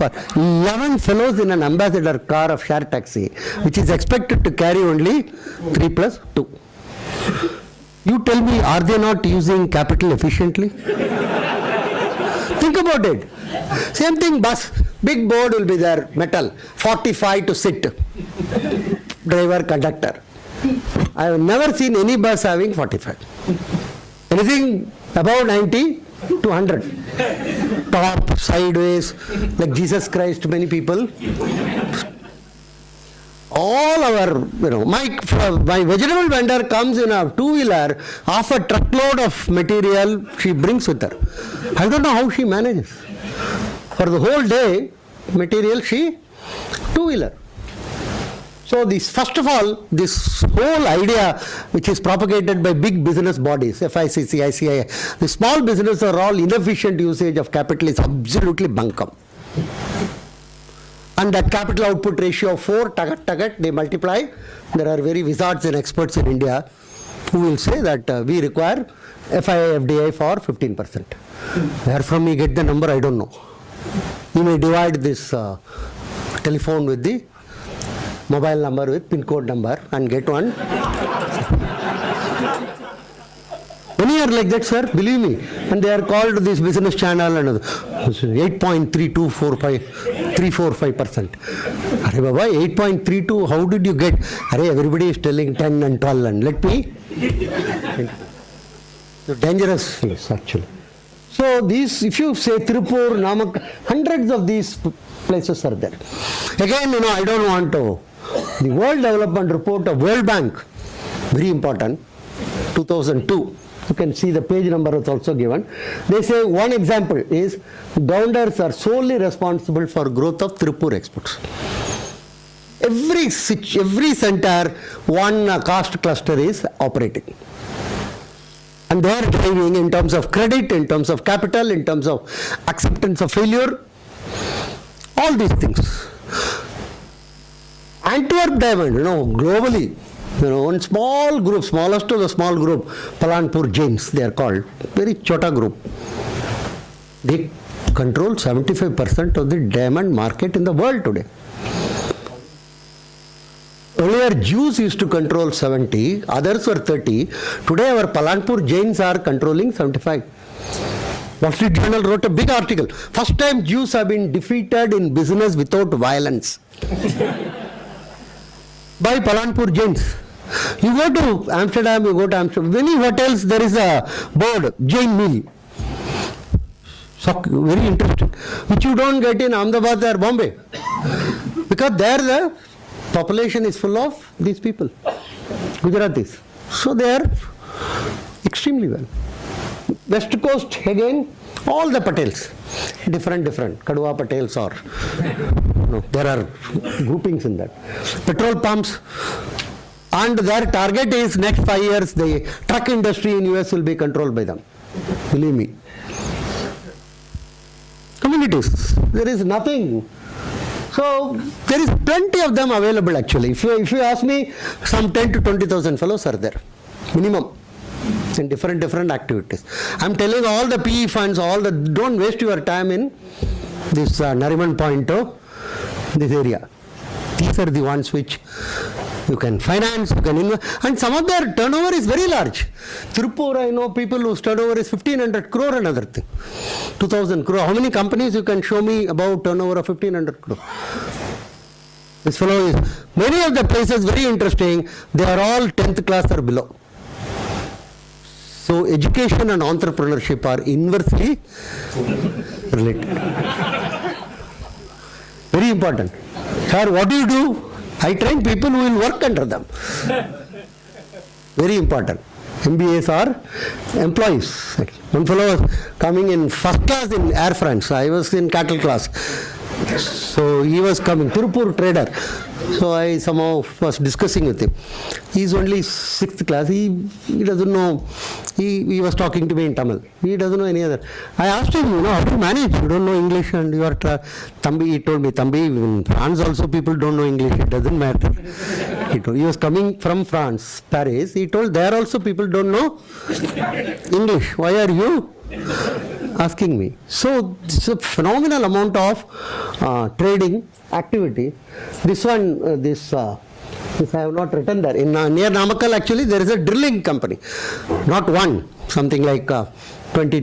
They are all India drillers. You go to Madhya Pradesh, you go to Gujarat, you go to Maharashtra. The water drilling is done by these people's company. Long time before, when there was a drought, Sharad Pawar, they contacted somebody. They came and some 14, 15 districts, they did that. The water came. Power came back to power. Because of the water. Then he was talking to them. They didn't take any money from him. He told, it's all right, sir, okay.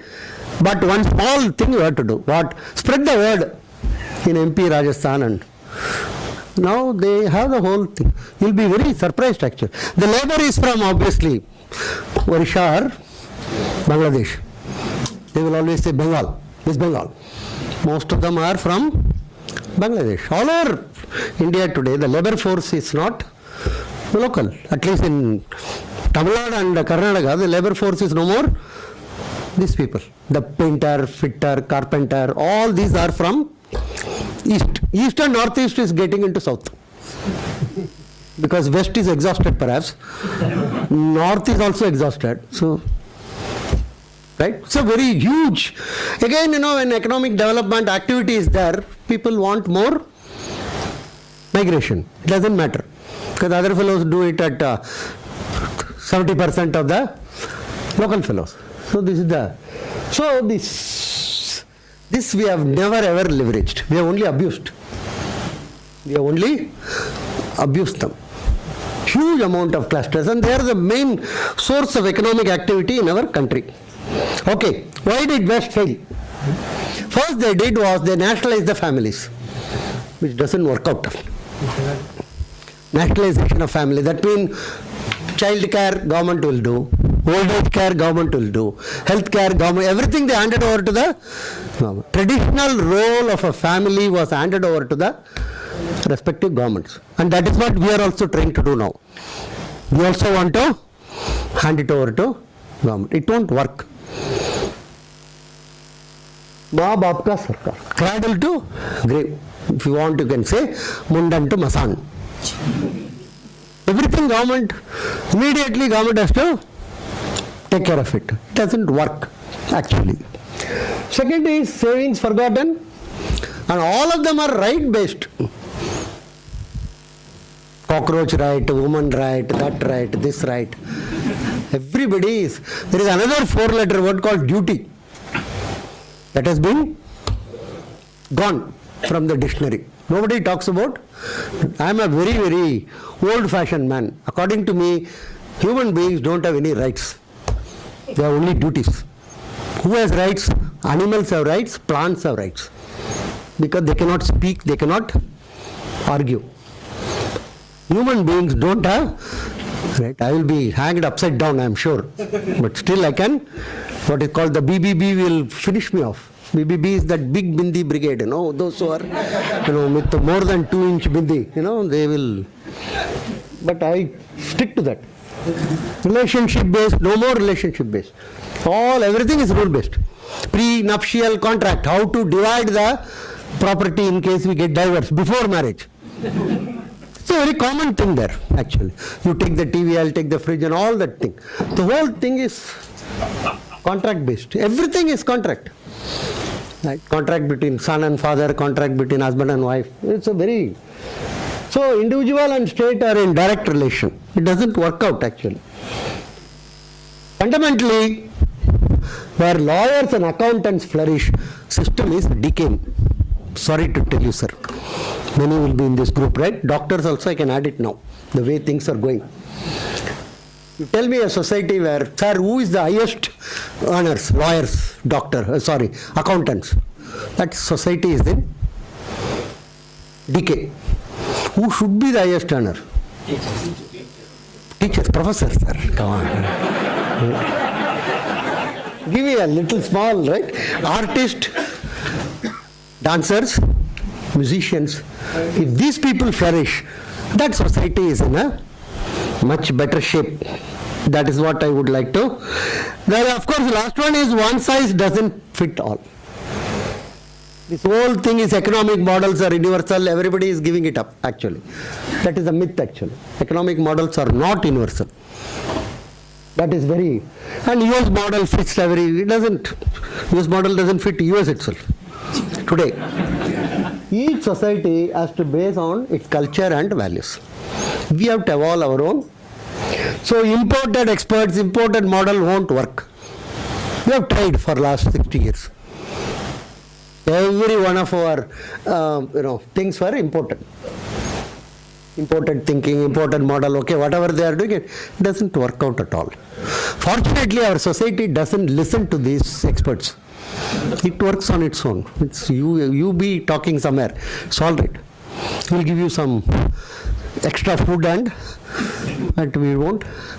Because the actual society, nobody bothered. The actual entrepreneurial society, why nobody bothered? Because they are not people like us. Let's be very clear. They are dhoti clad, first thing. 90% of them are dhoti clad. They are pan chewing. And they are not English speaking. They are HMT, what is called Hindi medium type. That is the entrepreneurial class in this country. We never bothered to understand what they are doing. They never bothered about us. You carry on, sir. Because in India, very important, if you can speak in English for half an hour, you are an intellectual. Somebody told me, sir, you are also an intellectual. Because more than half an hour you can. That's all. There is no other criteria here. They are not PLUs, so they are not recognized. You tell me, sir, how many times you have seen on dhoti clad pan chewing fellow on our business channels? I'll take a bet with you. Maybe having 2,000 crore turnover also. No way. So that is our. So this one size does not fit. Our growth, we discussed it. Why we are growing. What are the reforms which are needed? If somebody asks me, state level, commercial tax, road tax, entertainment tax, all of them can be abolished. Should be. Because every regulation in India is a tool for extortion of money from business people. Ease of doing business, why are you worried about Nestle's and Hindustan Lever? Ease of doing business for these fellows, small fellows. Every time they have to pay money. Everybody knows. My nearby hotel fellow, every week one fellow comes, Food and Adulteration Act, collects 500 rupees. Shops and Establishment Act, many of you would not have even read about it. If you read it, you will understand. Shops should have sunshine to start with.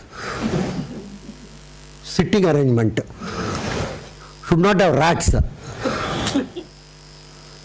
Shop, I buy every day morning, I buy bread, one open drainage. That side is the shop and this side I stand and I give money like this. He gives me a bread. What is this? He will be closed.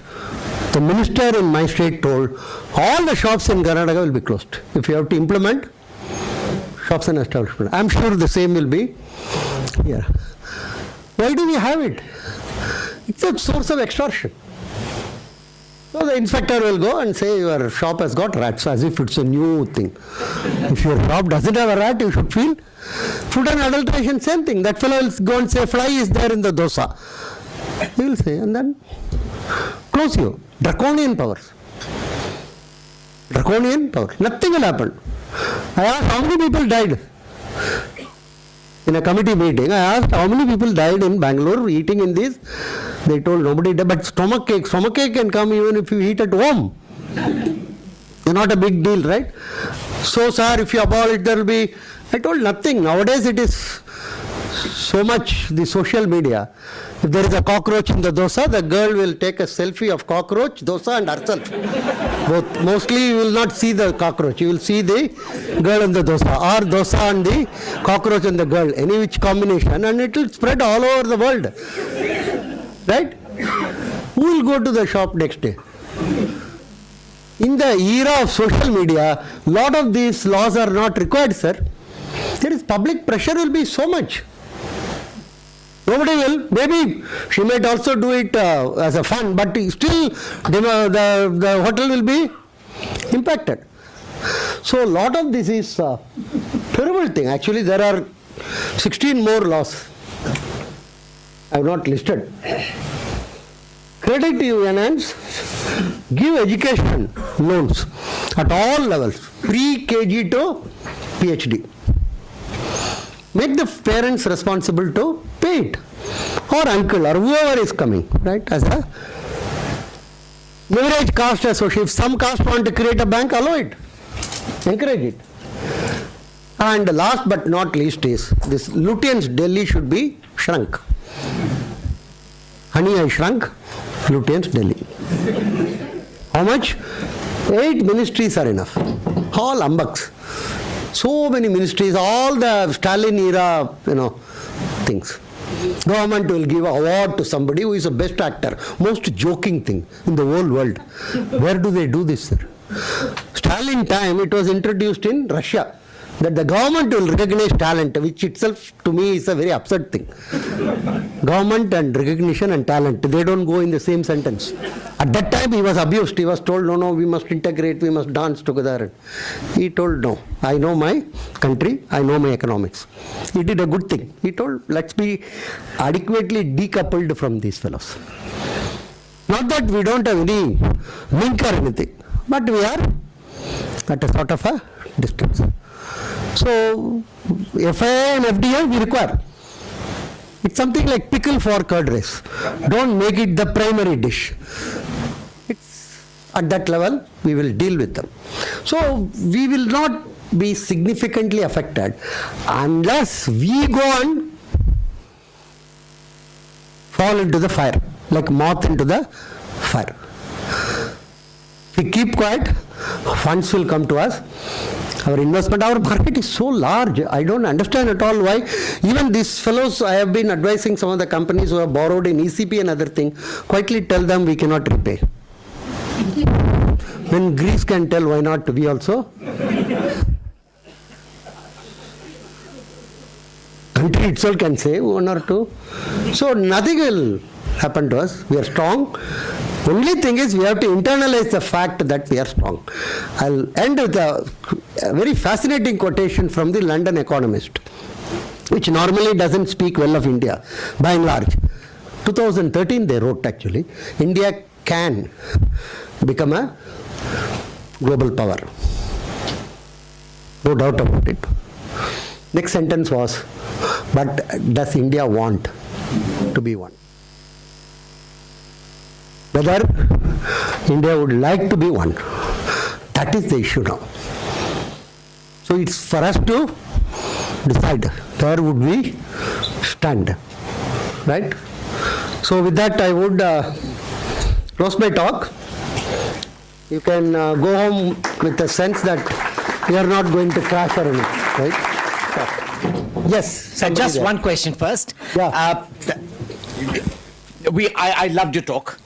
Right in the beginning, when you showed the Madison chart, it's curious that all the countries which are now in decline are largely countries which made money from colonization. Even America was a reverse colony where they got the slaves in. They've lost the money which they could get easily from others, and now they're declining. India and China were always wealth generators. I agree with you. The funds which they generated during the period of colonization is getting exhausted. Yes. It's not easy to run the show for a long period of time. Right? Thanks. So just this might be a little academic in nature, but and though not relevant to us, when we spoke about Greece, and I was just trying to interpret a little bit. Does the issue of the federal structure, which has been designed in euro, so the differentiation of monetary policies been taken care of by euro and the fiscal been taken care of by the country, is that one of the primary reason for this kind of a mess which has happened? Would you? Yeah, to some extent, I would say. So because they created a monetary union, but not a fiscal union. Yes. Imagine India, for instance, we have only a monetary power at the center. Individual states can run rights. Then India is something like Europe in the sense, in terms of variation and variety, right? It can't run actually. You have to have both. See, no central authority in Europe is in a position to impose what should be the fiscal deficit, what can be the nature of this. It can only give indications. Most of the governments are not obeying it or following it. That's a major problem. Because, you see, they have a huge social security responsibility, every state. And they have some of the time unfunded liabilities, some of the time funded liabilities. Funded liabilities are all declining. Right? You're right. So integrating it and probably, I would say, putting them all together in under one umbrella, would it be possible to? No, not possible. See, 1,500 years of history, if you see, Europe has always been the center of conflict. All wars started from Europe. No war started in Africa or Asia. But Europe had a knack of converting it into a global war. See, Britain and Germany were fighting. Indians were dying in Singapore and in Egypt. As the famous statement of the British commander at that time, we will fight the Germans to the last Indian, he told. We will fight the Germans to the last Indian. You think about it. Yeah. Thank you. I really loved your talk. But statistics say that Europe is India's biggest trading partner with two-way trade relations. And last year about 5 crore 30 lakh crores of trade had happened. So how will it affect? To what extent? It's already affecting some of the corporates at least. The demand from US itself and Europe is coming down. Many of the corporates are facing that pressure, particularly if you are predominantly having a market in Europe or US. But many of them will also understand, we have a huge domestic market. Nobody talks about it. We have obscenely large number of amount of domestic market, 1.25 billion. Unexplored market is very large in India actually. You go to second tier, third tier and fourth tier. Everywhere aspirations are very large. People want. So this this sort of what you call cherry picking in Bombay or Delhi is not going to. The companies will succeed those who go deep inside, far inside. Our market is very large. Don't have any, our market is much bigger than a large number of global markets. So I think corporates will realize, sooner or later they will realize that this is what we have to focus on. Hello. There's a guy called Tellinger from the Ubuntu party in South Africa who has recommended the continuation of money per se to solve all this kind. Does that make sense logically? Us in India to do something like this? Because No, I think they have approached the AAP party for... Not in the immediate type of a future or anything. Thank you, sir. My question is on a lighter note. You are a faculty at the business school and you said that education and entrepreneurship are inversely related. So now I am in a dharma sankata. What do they learn in B schools? In school we teach them to be under these fellows, 10th standard fellows, to work under them.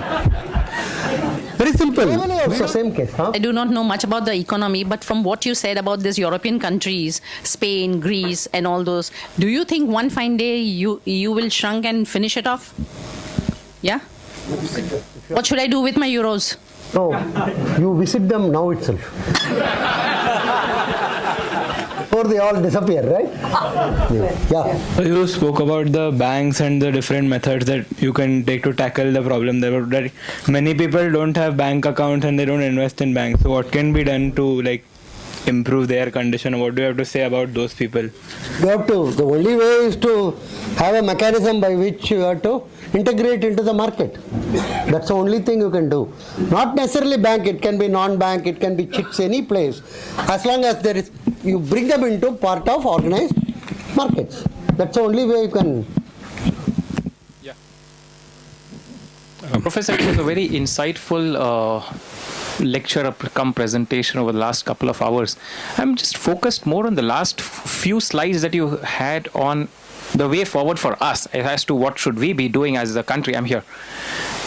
I'm sure you would have. Yeah, I'm here. Yeah. So basically, the last few slides about the probable solutions or the way forward for us, I'm sure you would have probably presented this to the ruling class also, the political parties, whatever political formation, whether at state level or the central level. How receptive has the political class been to leveraging India's strengths that you mentioned in the last few slides? Good question. By and large, I find the political leaders to be more listening. You will be surprised actually. But not the bureaucrats. Many places I found, even at the state level and other thing, because somehow or other the political fellows have got a ear to the ground. Right? They think in terms of, what can. Sometimes I found they appreciate actually, they go for a new thing. For instance, the IT industry in our place, Bangalore belt, many a time the political fellows were very, very supportive of it without not knowing much about it. They somehow felt that this is a good thing, but not the correct. But that changed over a period of time. It is receptive. There is a sense of, but it's very difficult because we have created a web for the last, from 1960 onwards, and we feel this is the way in which things should be done. If I go and tell somebody INB ministry is not required, they are shocked actually. How can it be? They can never think of a world in which. The second problem is much more severe. Most of us grew up in the era of scarcity. Standing in line for rice, standing in line for coffee powder, and all those who were born in the 50s. They are the ones who are now in decision making at all levels, both political fellows as well as civil servants. They do not understand what you may loosely call the era of plenty. You get the point? So they are very, very averse. 320 billion we have got in forex reserve. They can never comprehend. They still think, the crisis will come and, we will go back to that 67 devalue. Nothing. This 320 billion is earning on an average, 6.5%, 7%? Not much. So the people who grew up in era of scarcity, they are not able to, and many of these comprehensive tectonic changes in technology and other things, they don't even understand what is happening. Here and there some speeches they give, but not on a aggregate scale. So it will take maybe a generation or something. Younger people will do the changes. I am very confident about it. They are bright. Professor, sir, excellent speech. Two last counterpoints. One, you told lawyers, if they rule the country or decide, the society is in decay. Previous government, Chidambaram, Kapil Sibal, Raja, great lawyers. The results we have. This government, Jaitley, Ravi Shankar Prasad, Javadekar.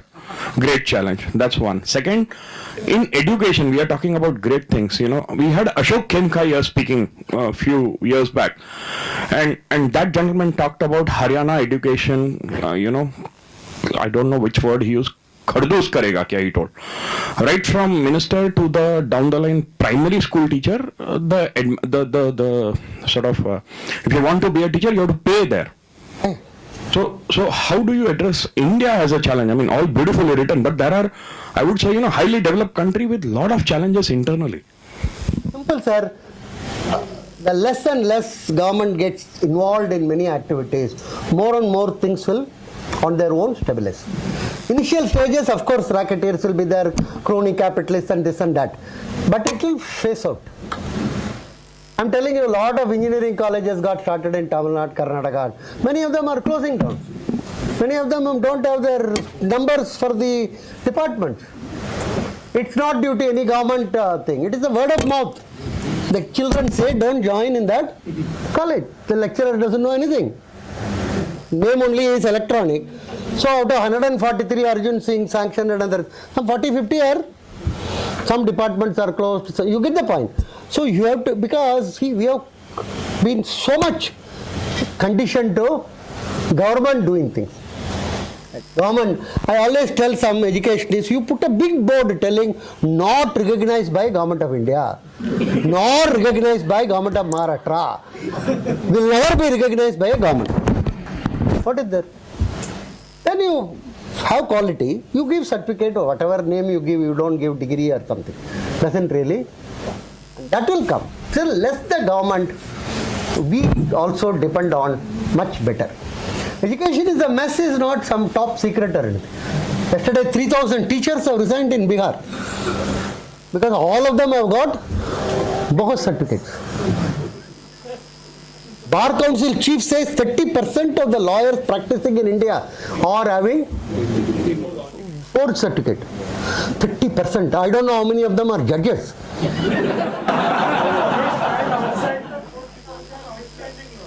No, these lawyers should have become. I am not telling this because Bar Council chief should know much better about the state of affairs, right? So this cleaning up will come provided you allow some time. By that it will, people, one thing on an average, Indian people are not fools or anything like that.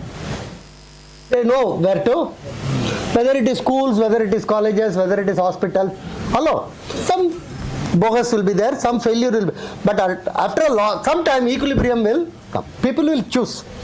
You put some restriction, for instance, every school must have in their website all the details. Every college in their website must have all the transparency you introduce. People will choose. I am very confident about it.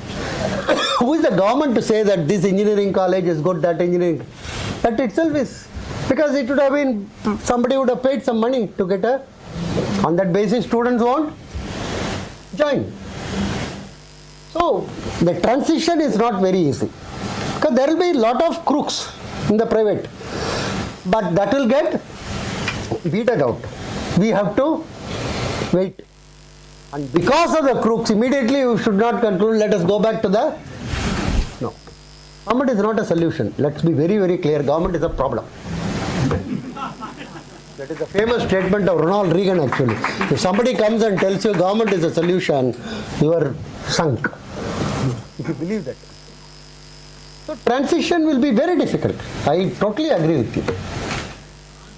Okay, we give Professor Vaidyanathan a standing ovation, I think. This is brilliant. And thank you very, very much. I'm sure lots of questions.